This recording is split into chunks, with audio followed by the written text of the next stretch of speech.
Jamais sans la grâce, une dévotion matinale qui vous connecte à la pensée de Dieu et vous donne la provision du ciel au quotidien. Bonjour, chers amis internautes. Bienvenue dans cette dévotion matinale. Une nouvelle journée, une nouvelle provision. Prions. Papa, merci beaucoup pour cette journée que tu nous donnes encore, Seigneur. Toutes tes grâces, nous ne méritons rien, Papa. Et nous te disons infiniment merci, merci, Seigneur.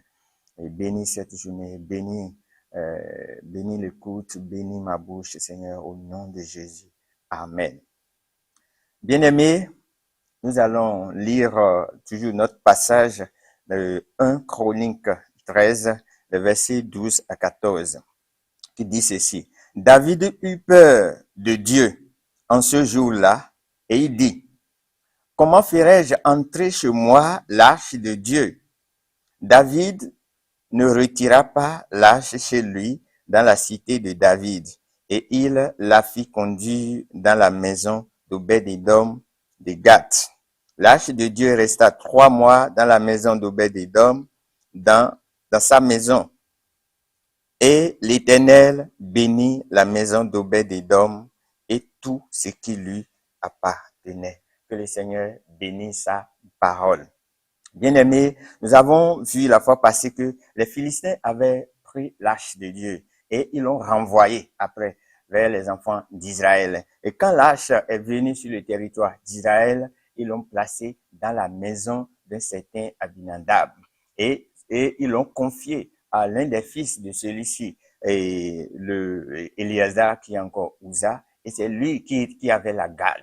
Maintenant, David avait décidé de déplacer l'arche, et c'est en cours de déplacement que Uza, Éléazar, avait touché encore l'arche, et puis on a constaté qu'il était mort. Et ici, nous venons de lire la décision que David a prise en voyant ce qui était arrivé.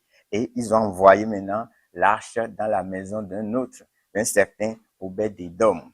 Bien-aimé, la question qu'on peut se poser, est-ce que c'est l'arche qui était le problème? Est-ce que le problème était l'arche? Et quand on réfléchit mûrement, on réfléchit bien, on pouvait dire non, l'arche n'était pas le problème. Et la preuve est que quand l'arche a été renvoyée dans la maison d'Obed-Édom, cette maison a été bénie. Et la Bible dit que tout ce qui était dans cette maison-là était béni. Et tout ce qu'il prenait comme décision, ça lui marchait très bien. Donc, l'arche n'était pas le problème. Donc, le problème était ailleurs. Et comme nous l'avons dit, le problème, c'est au niveau de la transmission des données, des différentes instructions et le respect de ce qui a été transmis. Quand Dieu a décidé qu'il y ait une telle arche, Dieu a donné des instructions concernant l'arche. Est-ce que ces instructions-là ont été respectées? Est-ce que ces instructions-là ont été fidèlement transmises d'abord à Uza? Et est-ce que Uza a respecté fidèlement ces instructions-là? Donc, c'est là où se trouvait véritablement le problème. C'est là où se trouvait véritablement le problème. Et bien aimé, comme application pour nous aujourd'hui, dans cette journée où tu as encore beaucoup de décisions à prendre, comment est-ce que tu transmets ce que tu as reçu? Comment est-ce que tu le transmets? Est-ce que tu le transmets fidèlement ou tu y ajoutes des choses? Partant d'abord de la maison, au niveau de tes enfants. Comment est-ce que tu transmets l'éducation que tu as reçue, les enseignements bibliques que tu as reçus, l'éducation biblique que tu as reçue, comment est-ce que tu le transmets à tes enfants, à ceux qui sont sous toi? Comment est-ce que tu transmets ça? Peut-être tu es un leader à un niveau donné. Comment est-ce que tu transmets les instructions, tout ce qui concerne ce poste-là, tout ce qui concerne ce leadership-là que tu as? Comment est-ce que tu transmets ces choses, ces données, ces informations, ces instructions? Comment est-ce que tu les transmets à ceux qui te suivent et qui auront la charge de pouvoir l'aider encore demain? Comment est-ce que tu les transmets? Bien aimé, si nous voyons dans Jérémie 23, le verset 28, 29, ça dit ceci.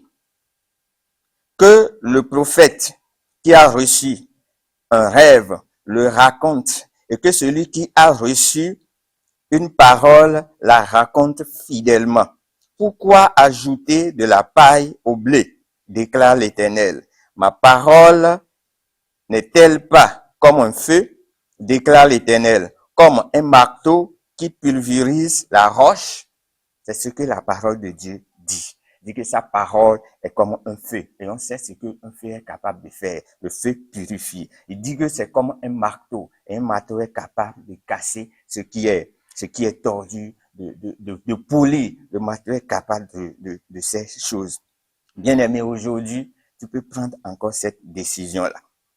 Fais attention à ce que tu reçois et de la manière dont tu reçois. Parce que ce que tu reçois, c'est ça que tu vas transmettre.